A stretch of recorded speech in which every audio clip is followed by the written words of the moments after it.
Olá, povo querido, Tio Cadó na área, né? Vamos dar continuidade à construção de algumas ferramentas de apoio, né? Para vocês poderem responder com muito mais segurança os blocos de atividades de cada disciplina, né? Do nosso processo de construção, de reposição do ano letivo 2020. Joia? Então, vamos tratar hoje de sociologia, fazer uma revisão fundada no que está lá no questionário, e a gente vai trabalhar então a questão do conhecimento, a produção do conhecimento, né? A produção do conhecimento, que é uma atividade eminentemente humana, né? É uma característica fundamental dos seres humanos. Animais, eles não produzem conhecimento, né? Eles podem até ter um certo nível de inteligência, de inteligibilidade, mas eles não, para fazer suas coisas que são da própria natureza deles, mas eles não produzem conhecimento no sentido de uma finalidade, produzir conhecimento para uma finalidade, não. E aí você tem a história da humanidade, ela construiu, ela vivenciou e foi construindo vários tipos de diferentes formas de conhecimento, né? E é isso que a gente vai trabalhar hoje. Muito bem, mas antes de pensar essas diferentes formas, vamos pensar aqui o que é conhecimento, do que se trata, o que é conhecimento. Então, a gente pode definir que conhecimento é a capacidade que temos de articular duas realidades, né? Uma realidade objetiva e uma realidade subjetiva, né?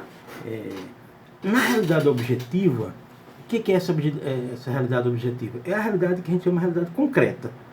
Eu estou aqui olhando para uma câmera, eu estou aqui junto a um computador, eu sinto que estou tocando no teclado, tocando no mouse. Então, isso é a realidade concreta, objetiva, né? Como se apresentam as coisas do mundo, né? ao sentido do sujeito, ao meu sentido, né? Isso é a realidade objetiva.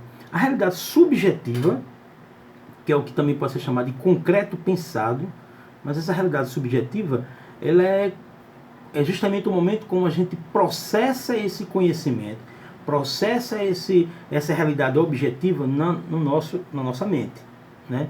Esses dois momentos então se articulam, né, num só, que é o conhecimento, né? É o conhecimento, essa capacidade de articular esses dois momentos, né? A realidade objetiva e a realidade subjetiva.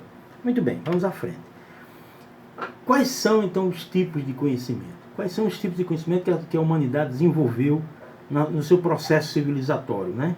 Quais são aqueles que são definidos e que são reconhecidos? Você tem o conhecimento religioso, né? Você tem o conhecimento filosófico, você tem o conhecimento do senso comum e você tem o conhecimento científico. Esses quatro conhecimentos a gente vai tentar agora esmiuçá-los um pouco, explicar eles com mais detalhes, mas muito sucintamente, que esse é o objetivo desse vídeo. Muito bem, vamos tratar então primeiro do conhecimento religioso, né? O conhecimento religioso ele se fundamenta na fé, né? É um conhecimento fundado na fé, na relação com o divino. Ele existe, essa palavra fé vem de fides, né? E que significa a fidelidade incondicional. Portanto, é um conhecimento que ele é acrítico, porque ele não pode ser questionado. Ele se baseia na fé, na relação de confiança com o divino, de explicação do mundo pelo divino. A sua origem é na antiguidade, lá na Babilônia e tal, né? E ela tem até hoje, né, quer dizer, é um tipo de conhecimento muito antigo, mas até hoje ela tem forte influência na sociedade, né? Forte influência. principalmente nas questões sociais. Por exemplo, na política. Você tem um movimento religioso nos três poderes. Você tem pessoas que representam o movimento religioso no legislativo, no judiciário, né, no executivo. A gente tem exemplos claros, clássicos de pessoas que são ligadas ao movimento e representam o que comumente se chama de bancada da Bíblia, né? Na educação você tem as escolas confessionais, né? Você tem na cultura, as escolas confessionais são as escolas das igrejas, né? Você tem na cultura a questão da moda, a questão da música, né, da música gospel, a questão do comportamento sexual em si, como as pessoas que têm uma relação de estreita com a religiosidade, como elas têm um comportamento sexual diferente. Na economia, eles interferem até hoje na perspectiva, por exemplo, do ascetismo. O que é o ascetismo? É essa forma que as pessoas têm de economizar, essa preocupação em estar guardando dinheiro, em pensar no futuro, porque o futuro, o presente precisa se fazer esforços para que no futuro se tenha uma boa condição de vida. Se utiliza hoje, por exemplo, numa parte do movimento evangélico, o evangélico pentecostal, a ideia da teologia da prosperidade, ou seja, de você estabelecer uma relação quase que comercial com a fé. Quanto mais você entrega o seu patrimônio para ser usado, entrega o seu patrimônio à igreja, mais você tem retornos espirituais, patrimoniais, de todo jeito, né? Essa é uma característica da forte influência do conhecimento religioso no mundo de hoje ainda, viu? Isso é muito importante se colocar. Do ponto de vista censitário, ou seja, como é que se distribui as religiões no Brasil? Nós temos a religião católica, que ainda é predominante, com 64%, cerca de 64%, os evangélicos com 22%, 23%, os espíritas, aí muito lá embaixo, com 2,1%, a Umbanda e Candomblé com 0,4%, e outras religiões, 2,7%, né? Budismo, o islamismo. No Brasil eles têm muito pouca incidência, né? E 100 religiões, aqueles que se definem como ateus, são 8%. Um bom percentual de pessoas que não têm uma relação, tem relação nenhuma com a religiosidade. Tá certo? Muito bem, vamos passar. O próximo é o conhecimento filosófico. O que é o conhecimento filosófico, né, minha gente?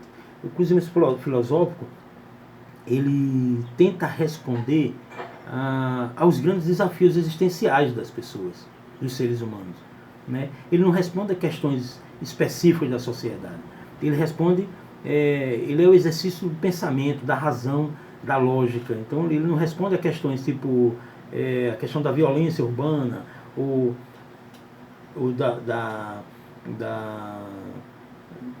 do amor familiar, né?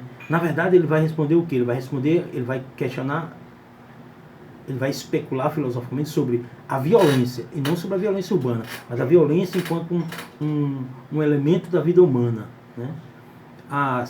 O amor, não o amor fraterno, o amor familiar, o amor entre marido e mulher, entre companheiros e companheiras e tal. Então esse é um pouco o campo de atuação do pensamento filosófico. Ele tem origem lá na Grécia Antiga, né? Antes de Jesus Cristo, do período cristão, né? E significa o quê? Philos, traduzindo para o grego, é amigo. Sophia significa pensamento. Então, Sophia significa pensamento. Juntando os dois, você tem um amigo do pensamento.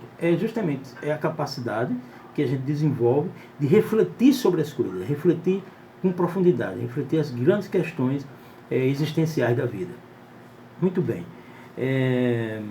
Mas nem sempre foi assim da vida, porque hoje a gente trabalha muito com as questões da sociedade. A filosofia analisa muito a sociedade, mas no princípio não era assim não. Os primeiros filósofos, eles pensavam, a preocupação deles era com a natureza, com os fenômenos naturais. né? E então eles desenvolveram alguns conceitos amplos, né, para explicar os fenômenos naturais, que eles chamaram de princípios, né? Esses conceitos eles chamaram de princípios. Alguns grandes filósofos deixaram algumas marcas. Por exemplo, o Tales de Mileto, ele dizia que o princípio maior, fundante da natureza é a água, né? Antes de saber, de ter conhecimento sobre a molécula da água, que não existia nessa época, evidente, mas ele já definiu isso filosoficamente, que a água seria então o elemento fundamental, fundante da natureza. O outro, o Pitágoras, por exemplo, né? Vocês vão lembrar do teorema de Pitágoras. Ele é um cara que dizia que era um filósofo que pensava que tudo no mundo funcionava a partir do número, né? O Heráclito já pensava que era o fogo. Então você tinha vários filósofos que pensavam o mundo a partir primeiro com a perspectiva da natureza e a partir de elementos que compunham, seriam elementos fundantes, como se fosse o átomo de hoje, fundantes daquela natureza. Na sequência da história da escola de filosofia grega, né, aparece um cara chamado Sócrates, e ele dá uma mexida nisso. Ele retira a preocupação da filosofia com a natureza e transfere para a sociedade, para a cultura, né? Ele traz o homem para o centro da reflexão filosófica. Então,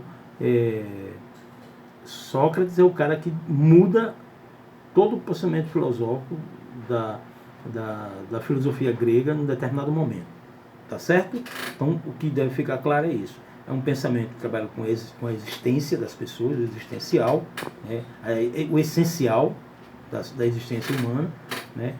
Nasce na Grécia, primeiro preocupado com as questões da natureza e logo depois com as questões existenciais da humanidade.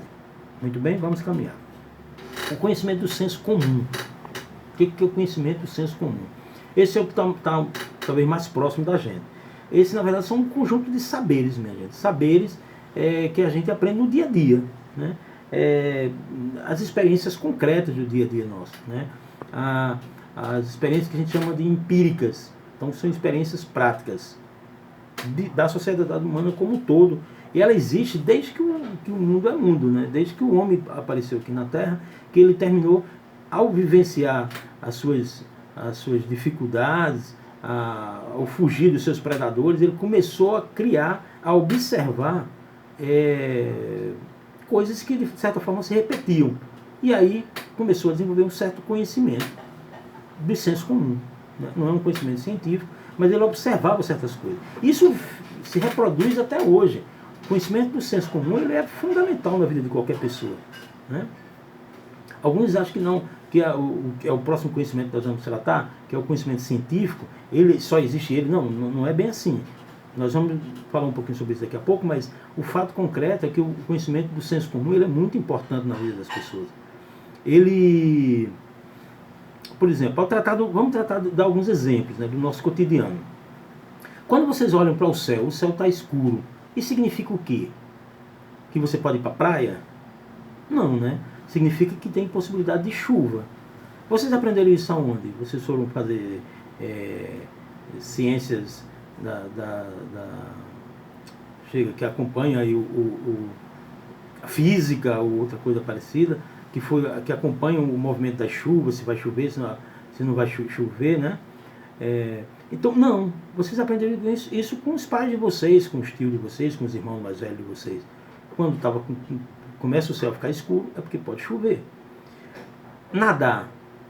Ninguém aprende a nadar fazendo um curso de natação. Hoje até se aprende, mas desde muito tempo, quando não existiam as técnicas de natação desenvolvidas, observadas e tal, você aprendia vendo outra pessoa nadando, né? Muitas vezes se afogando, como foi o meu caso. Mas aprendi, hein? Andar de bicicleta, quer dizer, são várias coisas que você aprende no seu dia a dia. Tem uma polêmica muito grande que alguns autores discordam frontalmente. Alguns autores, um grupo de autores, pensa o seguinte, uma linha de pensamento, diz que o conhecimento do senso comum ele é um conhecimento menor do que o conhecimento científico. Ele se opõe ao conhecimento científico, né? Ele se contradiz ao conhecimento científico. O cara que começou a dizer isso foi um tal de Augusto Comte, lá no século XIX, né? Então ele começou a colocar, ao afirmar o pensamento científico, ele nega totalmente o conhecimento do senso comum. Já alguns autores mais contemporâneos, como Paulo Freire, por exemplo, ele diz, não, peraí, o pensamento científico é muito importante, mas o pensamento do senso comum, ele não é uma coisa oposta, ela é complementar ao pensamento científico, certo? Então nós vamos avançar um pouco agora para discutir justamente o que é esse pensamento científico, esse conhecimento científico, né? Bom, ele é um conhecimento fundado na observação dos fenômenos, tanto fenômenos naturais como fenômenos sociais, né? Ele observa, através da observação e da experimentação que você vai desenvolver fórmulas, teorias, afirmações, vai fazer afirmações, né? Regras, leis sobre determinados fenômenos. Repito, sejam eles fenômenos naturais, sejam eles fenômenos sociais, né? Então, essa é a característica do fenômeno, do conhecimento científico, né? Sua origem é lá no século XVII, né? Ele é totalmente ligado a um movimento chamado Iluminismo, que surgiu na Europa no século XVII. Quem faz história viu isso. Quem também, na sociologia, alguns alunos meus, a gente já passou uma discussão sobre isso, sobre o Iluminismo. Então, o Iluminismo, ele pega, você tem um movimento, você tem a força da religiosidade até antes da Grécia. Com a Grécia vem o pensamento filosófico se impondo, né? Depois disso, entra o pensamento religioso na Idade Média, e logo após, com o final da Idade Média, início da Idade Moderna, você tem o retorno à racionalidade, aquela racionalidade filosófica da Grécia, mas com a adição do elemento da observação e da experimentação. Ou seja, tirou-se a discussão filosófica daqui, e a racionalidade apenas da mente, e trouxe para a observação, para a empiria, para o teste e para a verificação, para a comprovação de determinadas leis, certo? Esse método científico, então, essa forma de conhecer o mundo, ele precisa produzir validade e utilidade, né? E foi o que ele fez. Então, dois exemplos bem rápidos. A descoberta da energia elétrica. Esse é um fenômeno natural, né, que foi estudado pelo conhecimento, desenvolvido pelo conhecimento científico. Um fenômeno que também é estudado pelo conhecimento científico, só que esse na área da sociedade, na área das sociedades humanas, é o estudo sobre, por exemplo, sobre o racismo estrutural, né, que é uma discussão muito presente sobre a existência ou não de um racismo estrutural na nossa sociedade. Isso a gente pode depois eu vou fazer um vídeo para debater um pouco isso com vocês. Então, voltando um pouquinho àquela história de Augusto Comte, né, de que ele dizia que a ciência era a única forma, né, válida de conhecimento, né. Ele afirmava isso porque apenas a única forma de conhecimento que trabalhasse a observação e a experimentação era que poderia ser reconhecida como válida. As outras não tinham nenhum sentido. Então, de uma forma geral, são esses 4 tipos de conhecimento que eu trouxe para vocês lembrarem. Quem já estudou, quem não estudou já vai ter uma ideia, e essa ideia, esse básico, dá tranquilamente para vocês responderem as questões que a gente passou para vocês, tá bom? Um abraço e até a próxima. Tio Cadô na área, hein?